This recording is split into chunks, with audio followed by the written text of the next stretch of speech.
가지 이야기를 드리려고 하는데요. 먼저 넥스트 노멀이 무엇인지, 그리고 이 넥스트 노멀에서 AI와 인간이 협업을 한다는 게 어떤 건가, 그러면 이런 것들을 어떻게 하면은 쉽게 또는 유용하게 도입을 할 수 있을까에 대해서 얘기를 드려보고자 합니다.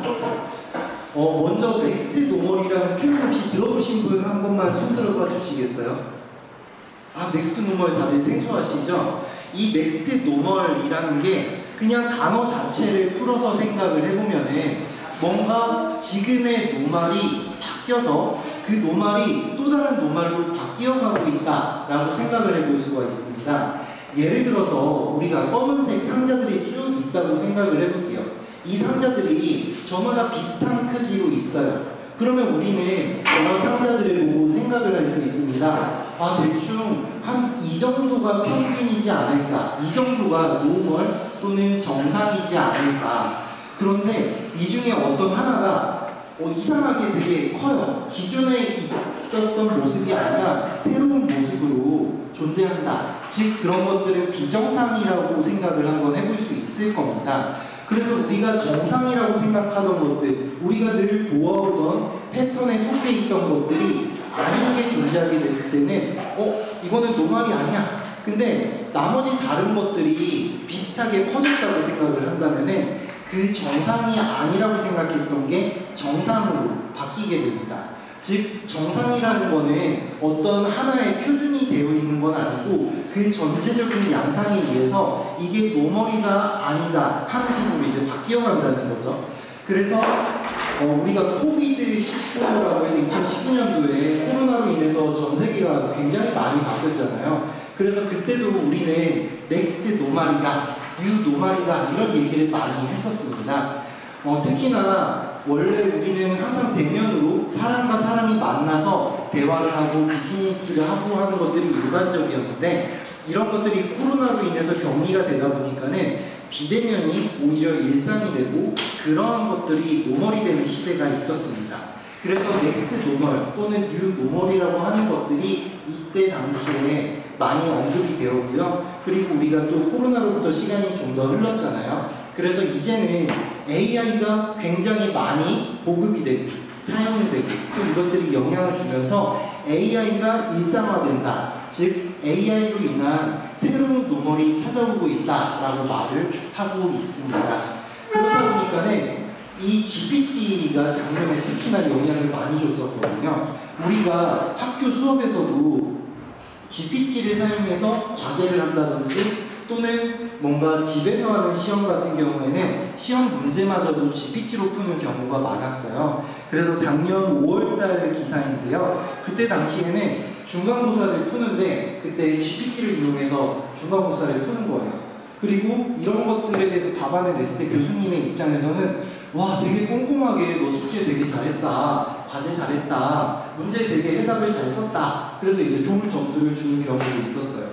그러다 보니까는 이제 학생들 사이에서는 다들 GPT를 이용하는데 나만 안 하면 나만 손해다. 과제를 할 때 예전 같은 경우에는 논문을 일일이 다 읽어보고 작성에 막 이틀, 3일 이렇게 걸려서 쓰곤 했는데 다들 GPT로 금방금방 쓰는 걸 보면서 내가 바보 같았다. 그래서 안 쓰면 바보다. 또는 뭐 이런 것들을 이제 그 당시에 너 이거 GPT로 쓴 것 같아 하는 교수님이 빵점을 주는 경우도 있었거든요. 그런 상황이 있더라도 일부 학생들은 걸린 사람만 운이 없다. 뭐 이런 것들이 이제 작년 여름의 이야기였습니다. 그러면 이게 작년의 이야기라면은 올해는 또 어떻게 바뀌었을까요? 올해는 검색이 굉장히 많이 바뀌고 있어요. 우리가 무언가 정보를 검색을 한다고 하면은 일반적으로 네이버, 구글 이런 검색 엔진을 통해서 많이 검색을 하는데 요즘은 유튜브로도 검색을 되게 많이 하시죠. 뭔가 음식 레시피를 만든다든지 할 때 뭔가 개념이 궁금하거나 할 때 그때 검색 엔진을 쓰는 게 아니라 유튜브에서도 검색을 많이 하십니다. 근데 올해부터는 약간 트렌드가 바뀌는 것이 GPT가 검색 엔진으로서 역할을 하는 거예요. 뭔가 내가 궁금해. 그러면은 구글링 하는 게 아니라 네이버에 검색하는 게 아니라 GPT한테 물어보는 겁니다. 그런 식으로 검색 엔진의 사용이 바뀐다. 그런데 전 세계에서는 이것보다 한 단계 더 나아간 트렌드가 있어요. 바로 펄플렉시티라는 건데요. 펄플렉시티를 혹시 들어보신 분 손 한 번만 들어봐 주시겠어요? 아, 한 분 계시네요.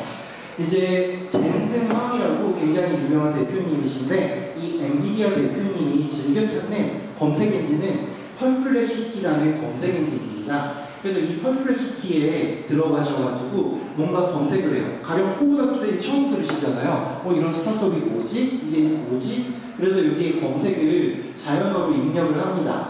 코오다투데이가 뭐죠? 그러면 이 검색 엔진은 원래는 코오다투데이 홈페이지를 알려주고 우리는 그 홈페이지에 들어가서 이 회사 뭐 하는 회사지? 일일이 찾아가야 되구나. 또는 뉴스를 보고서 이 회사는 요즘에 이런 것도 하는구나. 그렇게 봤어야 되는데 GPT들이 이제 이 코오다투데이에 대한 정보들을 일일이 다 읽어서 여기에 대해서 추락해서 정보를 아래와 같이 간추려 줍니다. 코오다투데이는 데이터 분석과 AI 기술을 활용하여 다양한 서비스를 제공하는 기업입니다. 그리고 주요 특징과 활동은 다음과 같습니다. 그러다 보니까는 우리가 구글링에서 또는 네이버에서 뉴스를 보고 해야 됐던 것들을 펄플렉시티라는 검색 엔진을 통해서 굉장히 쉽게 정보를 얻을 수가 있는 겁니다.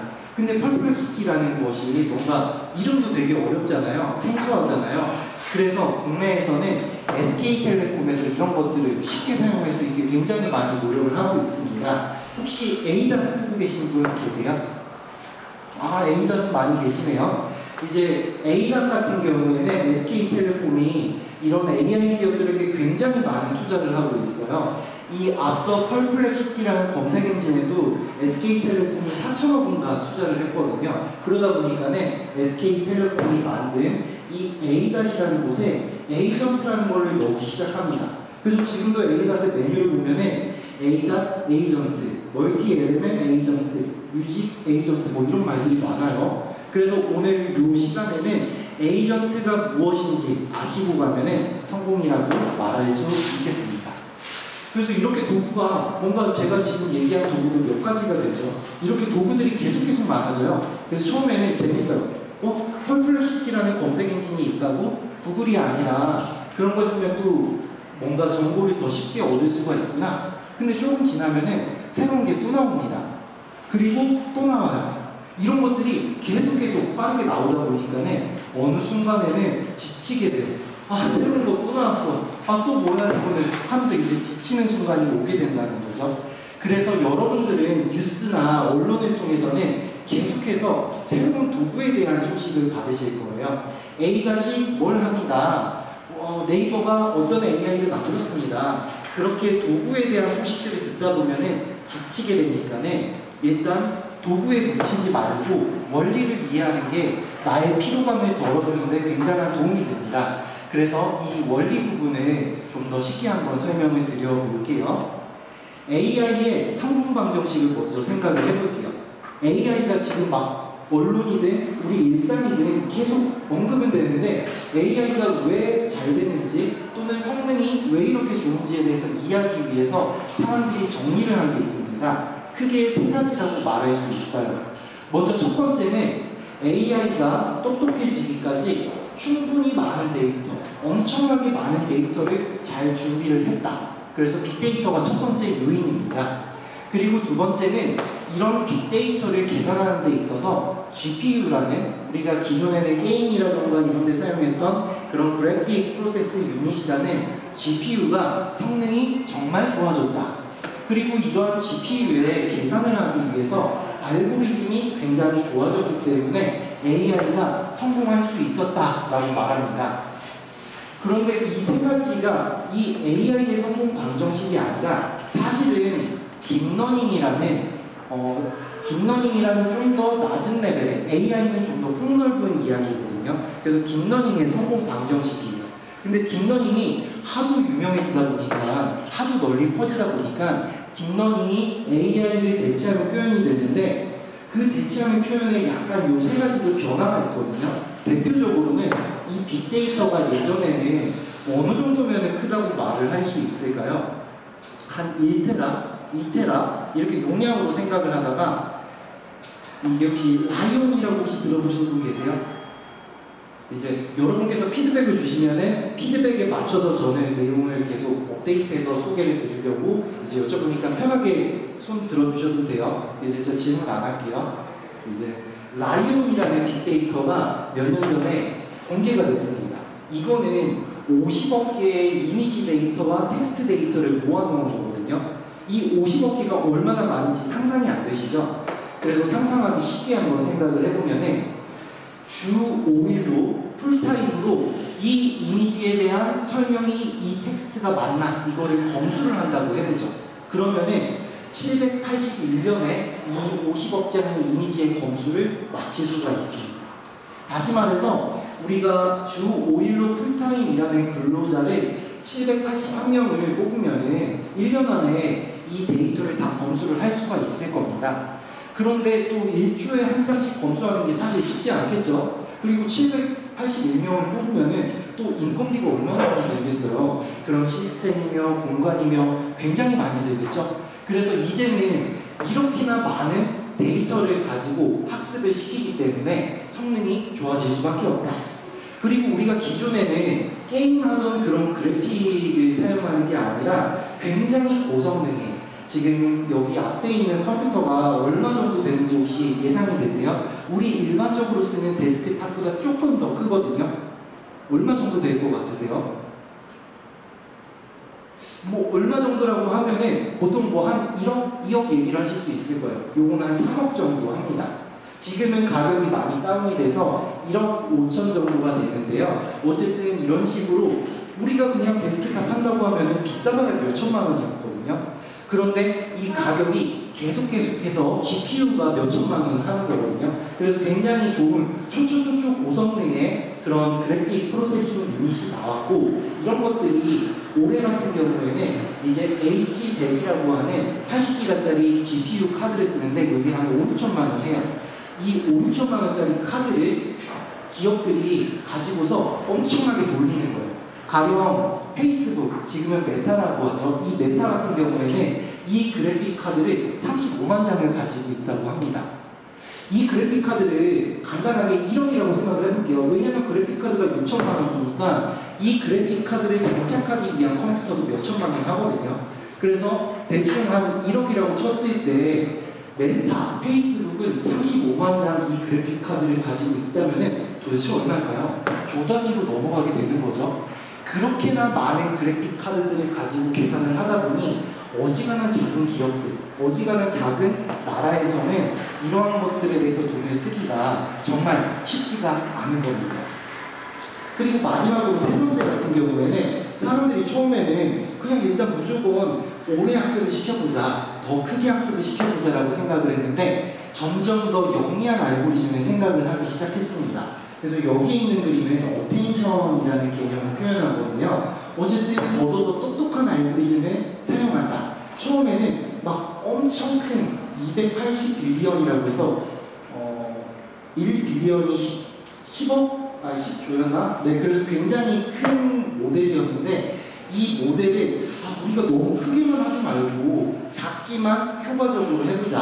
그래서 사이즈는 줄여가는데 성능이 좋은 것들을 계속 시도를 하고 있고, 그런 것들이 성공적으로 달성이 되어가면서 우리는 빅데이터, GPU, 어떤 계산장치, 그리고 어떻게 효과적으로 계산할지 그 알고리즘이 세 가지가 갖춰지면서 지금의 AI 성능이 월등하게 올랐다라고 말씀을 드릴 수가 있어요. 물론 이런 것들이 지금 2024년, 여기 오른쪽이 2024년이거든요. 지금은 AI들의 규모가 엄청 큽니다. 엄청 크면서 효과적으로 스마트하게 이제 연산이 되는 거라는 뜻인데요. 가령 지금 여기 제일 밑에 있는 선은 우리가 재작년도 GPT 3.5라고 불리는 챗 GPT가 나왔을 때의 규모가 여기 제일 밑에 선입니다. 그리고 그 위에서 이제 GPT-4가 여기 있고요. 그리고 이 오른쪽에는 제미나이 프로, 또 요즘에 라마3 이런 것들이 이렇게 위치를 해 있다고 할 수 있습니다. 그래서 알고리즘의 성능도 계속 올라가고 있는데요. 여기서 깨알 홍보를 하자면은 여기 블렌더 봇 1이라고 되어 있는 거를 저희는 아티스트 분하고 같이 협력을 해서 이제 그 외계인하고 대화할 수 있는 인공지능 전시를 이렇게 한 적도 있습니다. 그래서 저희는 이러한 각각의 기술들을 여러 아티스트 분들 또는 어떤 회사, 기관들과도 계속 재미있는 시도들을 하고 있습니다. 그래서 AI가 이렇게 잘 작동한다는 거는 충분히 설명을 드린 것 같아요. 그러면은 도구에 붙이지 말고 원리를 이해하자고 했으니까 이 부분도 짧게 한번 살펴보도록 하겠습니다. 우리가 숫자 1이 계속 반복되는 모습을 볼게요. 그 다음에 그럼 이렇게 숫자들이 나열되어 있는데 이 다음에 어떤 숫자가 나올 것 같으세요? 그러면은 우리는 당연하게 앞에 다 1이 있으니까 1이 나올 겁니다 라고 예측을 할 수 있을 겁니다. 그런데 갑자기 뜬금없이 2라고 해요. 그러면 이제 되게 당황스럽겠죠. 아니 앞에 다 1밖에 없는데 왜 2야? 언제 2가 나올 줄 안다고 내가 2라고 예측을 할 수 있어? 즉 우리는 1이 쭉 있으니까 2가 나오는 거는 비정상인 겁니다. 이제 정상적이지 않은 행위. 그래서 이 정상이 아닌 것들을 이해하기 위해서는 이 2라는 게 정상이라고 예측할 만큼 더 충분히 많은 데이터를 넣어야 된다는 거죠. AI가 잘 작동하는 성공 방정식이 세 가지라고 했죠. 빅데이터, GPU, 알고리즘. 여기서는 데이터가 2라고 예측하기 위해서 충분히 들어가야 된다는 것입니다. 그러면은 하나 더 사례를 보면은 1, 2, 1, 3, 1, 4, 2, 5, 1, 6 이거 보다 보니까는 뭔가 1이라는 노이즈가 있고 2, 4, 2, 3, 4, 5, 6, 7, 8, 9, 10 그러면은 이 다음에 뭐가 나올까요?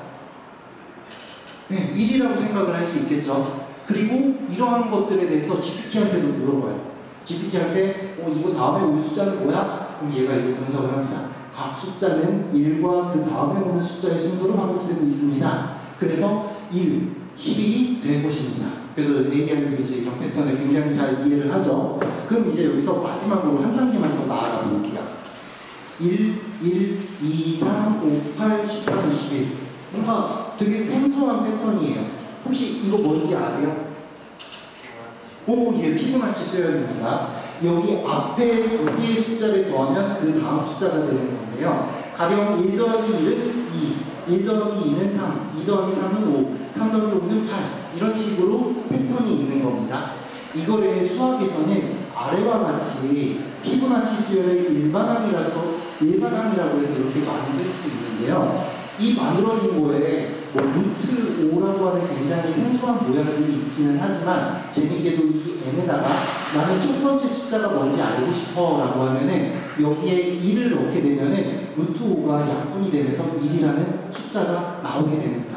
그래서 100번째 숫자를 알고 싶으면은 n에 100을 넣으면은 100번째 피부나치 수열이 뭔지를 알 수가 있는 거죠. 요거를 구조화를 시켜보면은 나는 몇 번째 숫자를 알고 싶어 라는 입력을 한다면 이것들이 이런 아래와 같은 f라는 함수를 통해서 n번째 숫자는 y입니다 라고 출력을 할 수 있는 거예요. 그래서 우리는 뭔가 예측을 하고 싶다. n이라는 값을 넣어서 어떤 정확한 y라는 값을 예측을 하고 싶다면 이 가운데 있는 f라고 하는 함수를 정확하게 찾아내면 정확한 예측을 해낼 수가 있는 거죠. 근데 우리가 일상에서 주어지는 수많은 데이터들, 가령 내일 날씨라든지 하물며 주식 가격이라든지 이런 것들에 대해서는 변수가 굉장히 많을 거예요. 그러다 보니까는 이게 블랙박스라고 해서 이 안을 분석하기 어려울 정도로 굉장히 복잡하다는 것입니다. 우리가 이러한 내용을 한번 텍스트, 우리가 GPT에 익숙하잖아요. 그래서 GPT의 대입을 한번 해볼게요.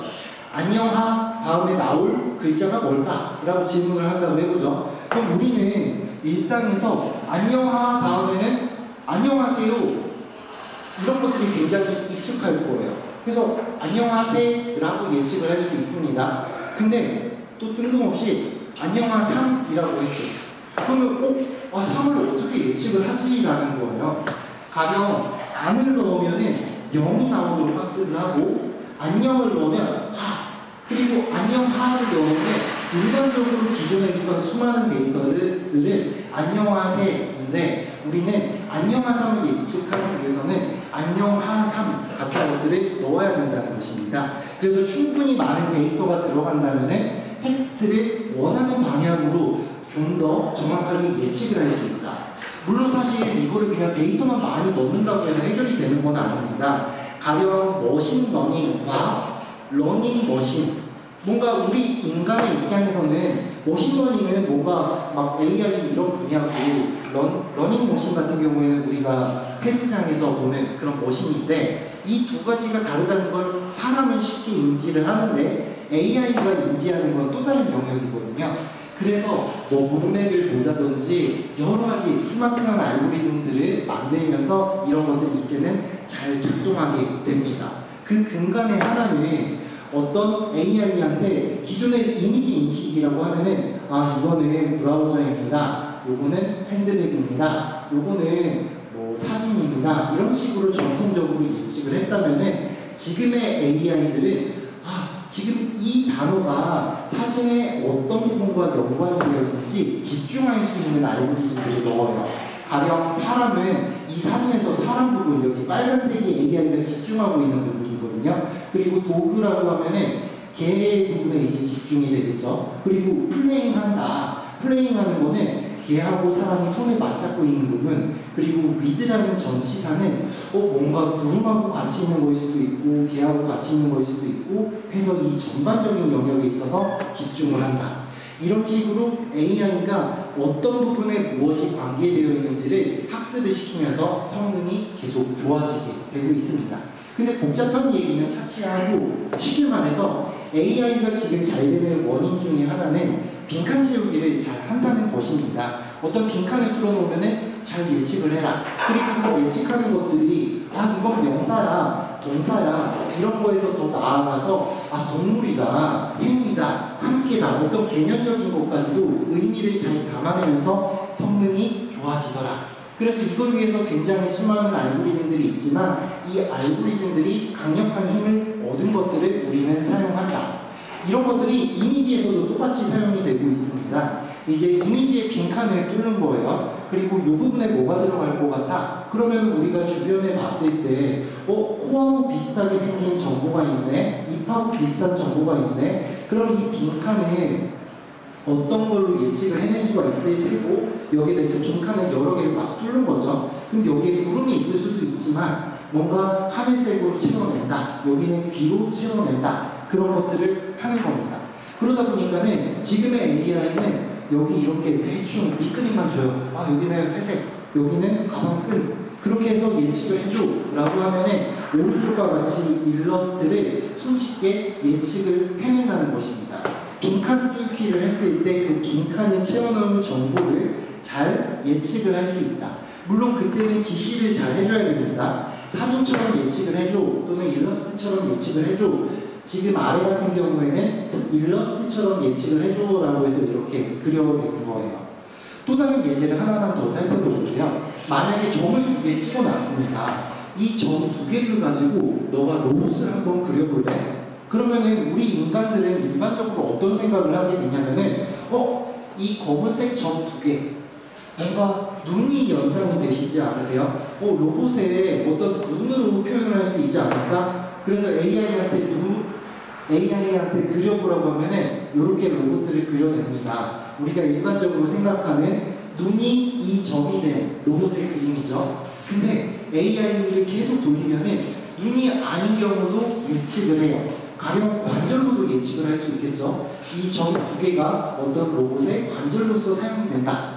그리고 또 한편으로는 그냥 로봇을 그리라고 한 것 뿐이니까 얘네 각각이 서로 다른 로봇이에요. 그리고 또 다른 로봇도 그래요. 그래서 로봇들의 집합이다, 이런 식으로 자연스럽게 생성을 해낸다는 것입니다.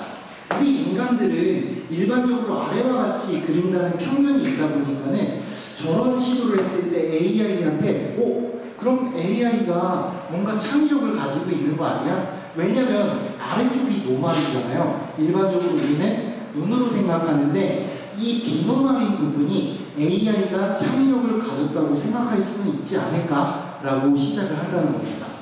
그러다 보니까는 사람들이 이제 깜짝깜짝 놀라는 거예요. 와, 이런 생각도 해? 와, 이렇게도 만들어? 그래서 2022년도에 구글의 엔지니어가 해고된 적이 있습니다. 혹시 들어본 적 있으세요? 이제 AI 엔지니어가 이제 구글에서 AI는 지각력이 있다, 이거 진짜 살아있는 인공지능을 만든 거야 라고 막 이렇게 온라인에도 올리고 하다가 구글이 너는 자사 보안 규정을 위반했어 하면서 이제 해고를 한 거예요.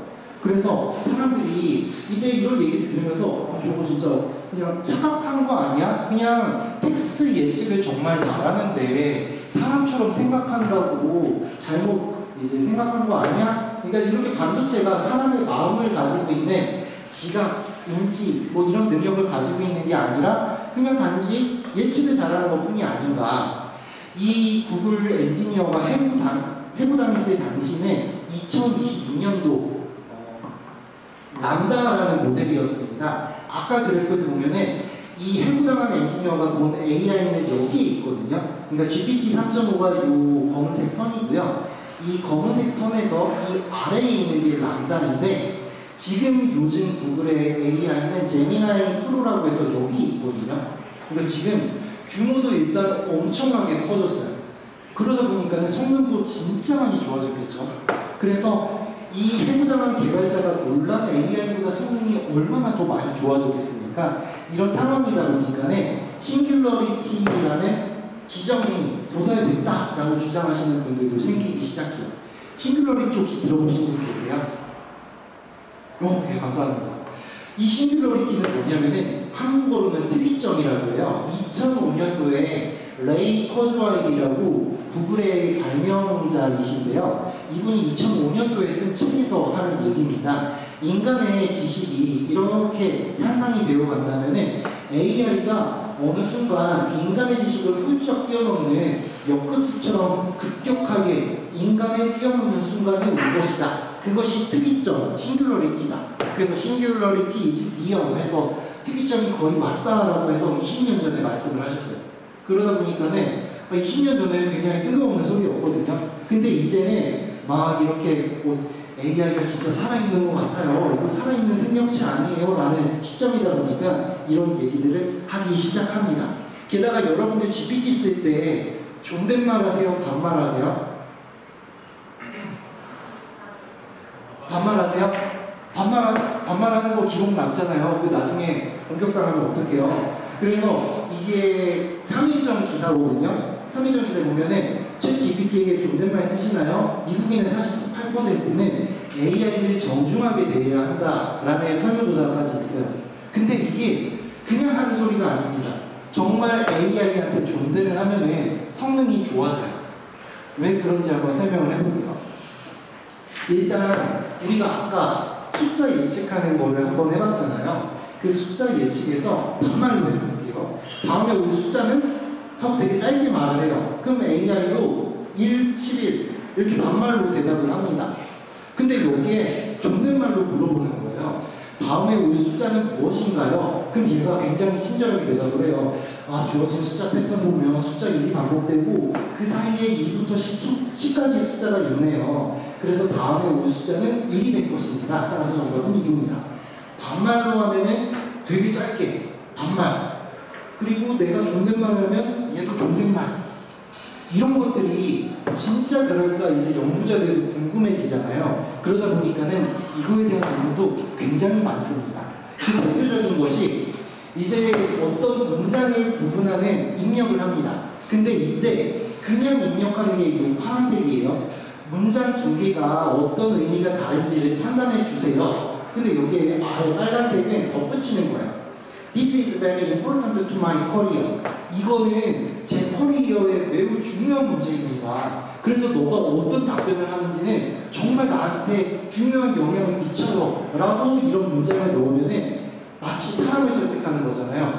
우리가 이거 100원 깎아주세요 하면 설득력이 없는데 100원 깎아주세요. 저 지금 이거 꼭 먹지 않으면 지금 탈수가 일어날 것 같아요. 하면서 뭔가 감정적인 부분을 넣으면 더 설득이 될 수 있잖아요. 실제로 챗 GPT를 비롯해서 GPT-4, 라마2 이런 모델들에다가 이 두 가지를 비교해봤을 때 성능이 훨씬 더 올라간다는 것입니다. 특히나 라마 모델 같은 경우에는 이런 감정적인 부분들 설득할 수 있는 요인들을 넣으면 성능이 더 좋아지거든요. 특히나 요즘에는 요즘이 아니라 작년 말 이야기이긴 한데요. 여기다가 굉장히 극단적인 얘기를 씁니다.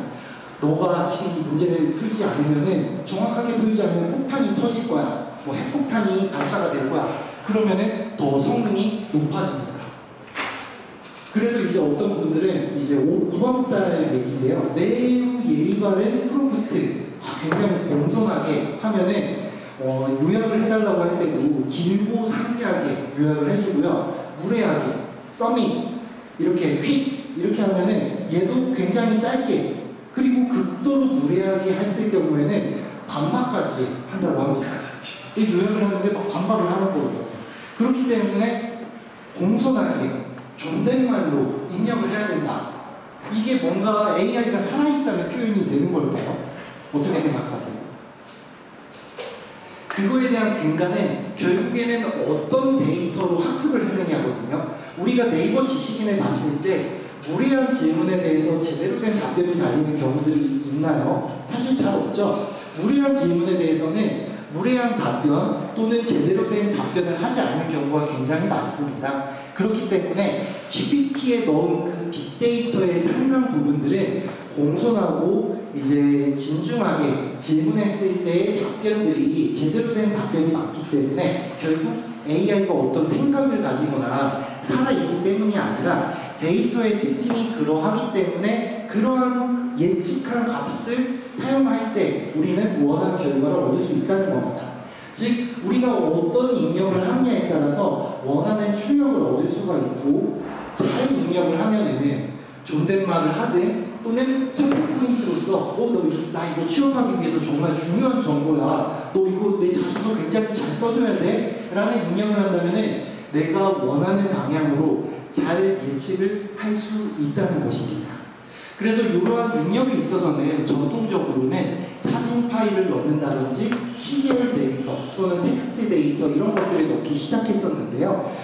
지금은 이런 것들이 각각 구분된 영역의 데이터가 아니라 서로 융합이 되어 있죠. 가령 시계열하고 텍스트하고 묶으면 뭐죠? 음성 발화입니다. 목소리를 말하는 AI인 거죠. 그리고 여기에다가 좀 더 진한 음악을 넣게 되면은 음악을 생성하는 AI가 됩니다. 이제 노래를 부르는 AI를 만드는 거죠. 그리고 이미지의 시계열을 섞으면은 비디오를 생성하는 AI. 뭐 이런 식으로 이 각각들이 섞이는 어떤 멀티모달이라고 하는데요. 그런 식으로 어떤 입력을 어떤 출력으로 기대하느냐에 대해서 굉장히 여러 가지 성능들이 이제는 잘 나오더라. 그럼 이제 30분 동안 제가 설명을 드렸는데요. 요거를 정리해보자면 이렇게 말씀을 드릴 수가 있겠어요. 인간의 산출물을 학습한 AI는 인간과 닮아있는 정보를 예측한다. 그래서 존댓말을 한다든지 어떤 존중하는 표현을 썼을 때는 성능이 더 좋아질 수 있다. 왜냐하면 인간의 양상이 그러했으니까요, 지금까지. 그리고 지금의 AI는 잘 입력하면 원하는 방향으로 잘 예측을 할 수 있습니다. 물론 지금 연구자들이 개발하는 AI는 잘 입력하지 않아도 잘 예측할 수 있는 것이기는 합니다. 그런데 지금 우리가 사용하는 AI들은 잘 입력하면 잘 예측을 할 수 있습니다. 자, 그럼 이제 저한테 남은 시간 동안에 뒤에 두 가지 얘기를 드릴 건데요. 도구가 아니라 어떤 협업을 한다. 협업을 한다는 거 어떤 생명체하고 하는 거잖아요. AI하고 도대체 어떻게 협업을 한다는 거야? 그리고 이 협업이라는 걸 그러면 어떻게 현장에 넣는다는 거지? 설명드려보도록 하겠습니다. 자, 그럼 이제 넥스트 도머를 설명을 드렸고요. 이제 협업을 설명을 드릴 텐데요. 협업이라는 거는 그냥 우리가 사전적 정의로는 2명 이상이 어떤 공통의 목표를 함께 작업을 하는 거예요. 그래서 2명이 이제 우리 이거 하자 하고 같이 열심히 하는 겁니다. 그런데 이 한쪽을 AI로 바꾸는 겁니다. 이 오른쪽에 있는 친구를 AI로 바꿔서 해요. 그럼 이제 제가 뭐라고 했죠? 잘 입력하면은 원하는 좋은 출력을 얻을 수 있다. 좋은 결과를 얻을 수 있다라고 했습니다. 그래서 사람들이 지금은 GPT를 이용해서 입력을 하는 거예요. 안녕, 나 이 수학 문제 좀 풀어줄래? 아, 그럼 이 문제는 이거 어떻게 풀어? 이런 식으로 소통을 하는 거죠. 입력과 출력, 입력과 출력, 입력과 출력 이런 걸 하는 겁니다. 근데 그러다가 사람들이 생각을 하는 거예요. 내가 GPT하고 대화하는 거를 굳이 해야 되나? 그냥 이 입력하는 것도 AI가 하면 되지 않을까? 가령 이 왼쪽에 있는 사람의 역할도 그냥 AI가 하면 되지 않을까? 그러니까 둘 다 AI가 하는 겁니다. 얘네 둘이서 그냥 지네들끼리 입력과 출력을 반복하는 거예요. 이 공통의 목표를 달성하기 위해서 얘네 둘이 서로 입력과 출력, 그리고 서로 잘 입력하고 잘 출력하고 잘 입력하고 잘 출력하고 하면은 이 목표를 달성할 수가 있는 거겠죠. 이런 것들을 에이전트 AI라고 부릅니다. 그래서 얘네 각각을 에이전트라고 이름을 붙이고요. 얘네들의 활용성이 굉장히 높아지면서 에이전트가 사람을 대체하는 시대가 올 거다. 그러다 보니까는 일부 사람들이 이제 경각심을 느끼기 시작해요. 사람들이 기존에 채용되어 있던 그 일자리 포지션들이 비워지고 한 명의 AI, 명이라는 표현까지 쓰기 시작하는데요. 한 개의 AI 에이전트가 많은 사람들의 역할을 대체하는 게 아닐까. 그러한 경각심을 느끼게 한 데에는 이 에이전트 GPT라는 모델이 있습니다. 작년에 나온 모델인데요. 가령 이 AI한테 30대 중반의 남성이 가을 옷 스타일링을 어떻게 하면 될지를 알려줘 라고 합니다. 그러면 이제 AI가 혼자 생각을 해요. 아, 이번 가을에는 캐주얼이 나올까요? 비즈니스 스타일이 나올까요? 거기에 대해서 티셔츠, 셔츠, 청바지, 슬랙스 또는 뭐 악세사리 이런 것들을 고려해야 됩니다 하면서 이제 혼자 막 생각을 하는 거예요. 그러면서 최종적으로는 아, 당신은 이번 브랜드에는 이게 핫하고 저렴하니까 이거를 구매하세요 라는 걸 알려주는 겁니다. 요거를 이제 작년에 영남대학교 학생들하고 같이 했는데요. 영남대학교를 졸업하고 나서 대구에서 좋은 직장에 어떻게 성공적으로 취직을 할까? 이거를 에이전트하고 같이 문제를 해보는 겁니다. 그래서 이제 좋은 직장에 성공적으로 어떻게 취업할지 시간이 좀 오래 걸리거든요. 그래서 넘어갈게요. 이제 혼자서 막 이 생각을 했습니다. 아, 일단 공부 열심히 하고 학점 잘 받자. 두 번째는 학부생 연구 프로그램을 수행해서 직무 관련 경험을 쌓자. 그리고 대구에 위치한 기업들의 채용 공고 보면서 기술과 자격 요건 파악하고 이걸 위해서 이력서와 자기소개서 완성해서 지원을 하자. 이런 식으로 어떤 일들을 수행해야 될지 테스트를 만듭니다. 그리고 혼자서 이거를 또 정리를 해요. 그리고 지금 쭉 넘어가면은 이제 계속 해야 되는 것들을 생각을 합니다.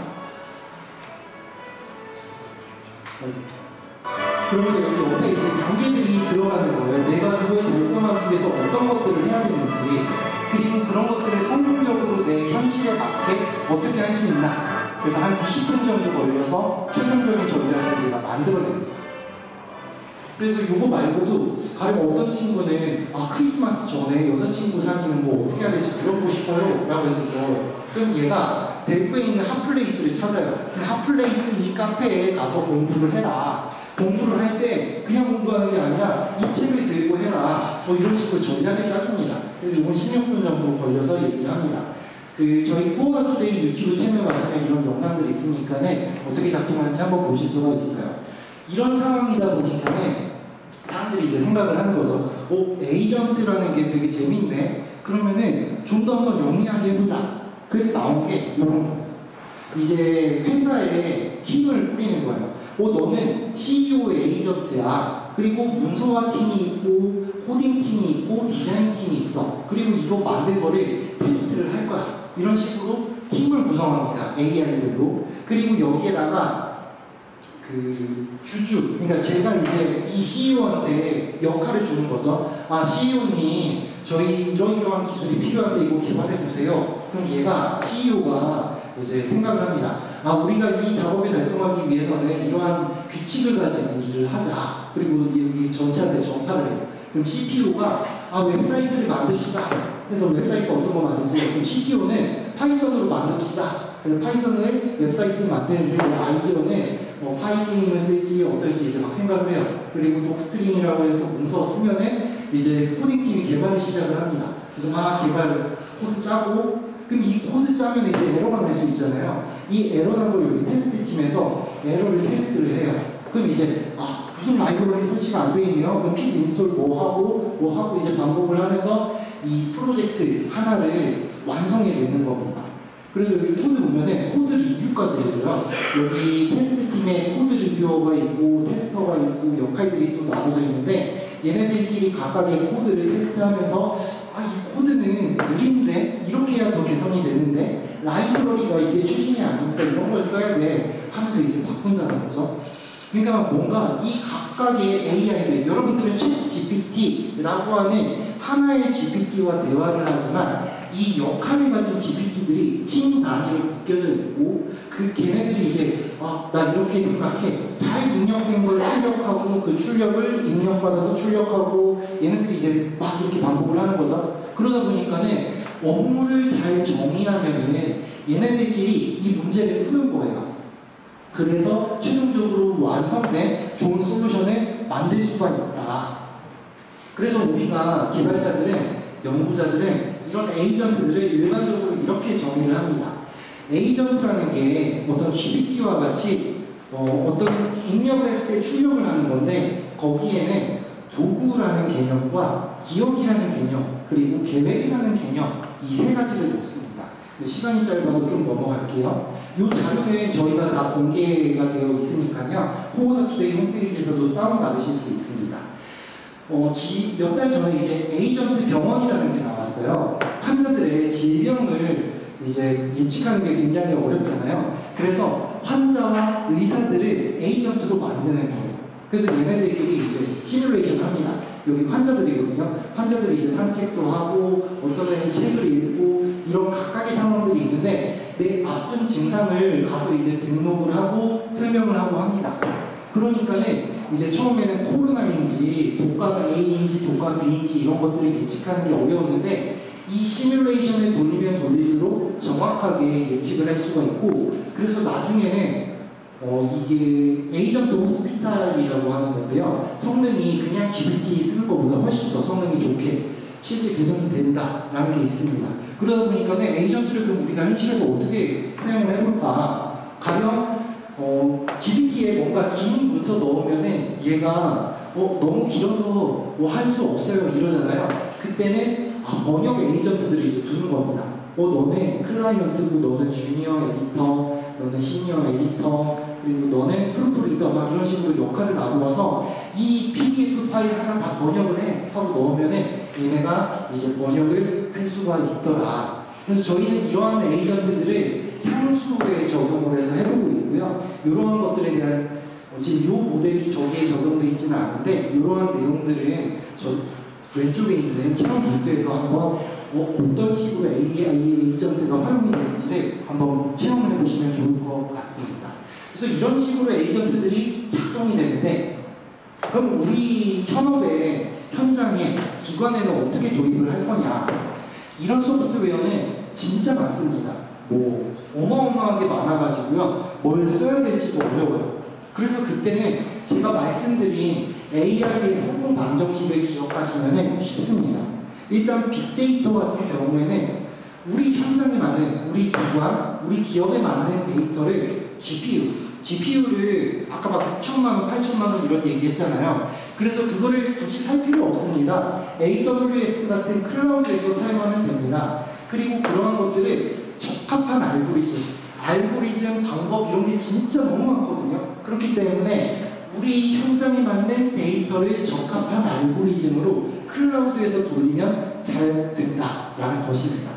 그래서 저희는 이러한 것들에 대한 사례들을 계속해서 만들고 있는데요. 저희는 오른쪽과 같이 AWS라는 클라우드 인프라 상에서 코어다 에이전트라는 것을 만들었고 이것들을 사용해서 유니스트에서는 크루 AI를 이용한 수학 선생님을 소개를 해드릴 거예요. 그래서 이거는 세 번째 세션에서 소개를 해드릴 거고요. 그리고 이후에 두 번째 세션에서는 이런 에이전트들을 활용해서 어떤 식으로 사용할 수 있는지 AI 키오스크, 코끼리 공장의 코끼리 아저씨를 소개를 해드릴 겁니다. 그리고 가장 마지막 시간에는 AI 조향사라고 하는 거를 어떻게 에이전트 기술을 활용해서 만들 수 있는지 소개를 해드릴 예정입니다.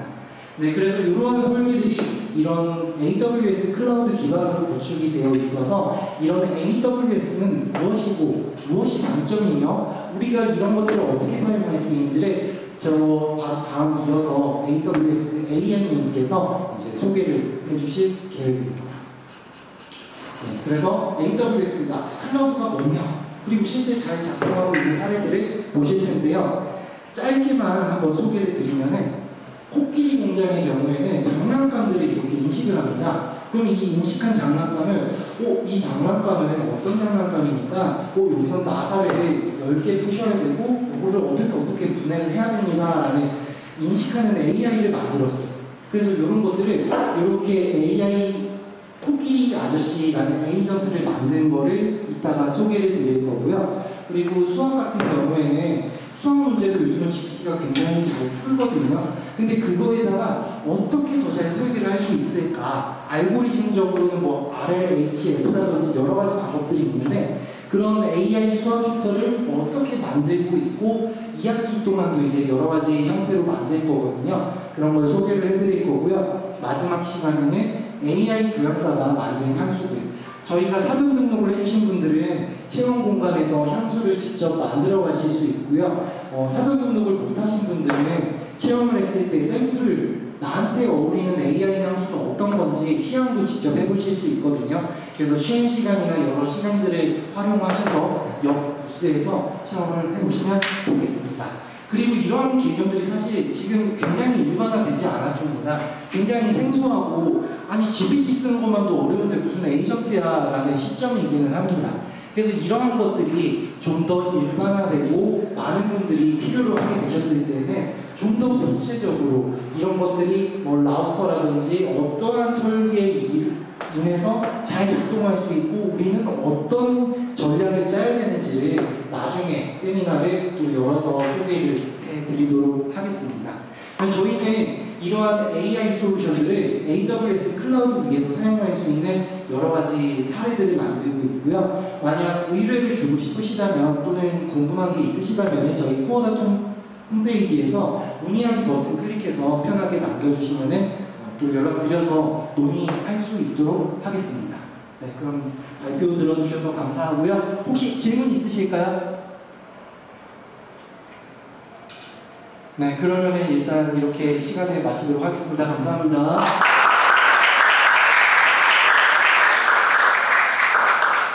그 옆에 빵도 되게 맛있는 거 준비를 해놨고 저쪽 부스에서 체험도 한번 해보시면 좋겠습니다. 네, 그러면은 저희가 5분에 시작했으니까 3시 5분에 이어서 시작을 하도록 하겠습니다.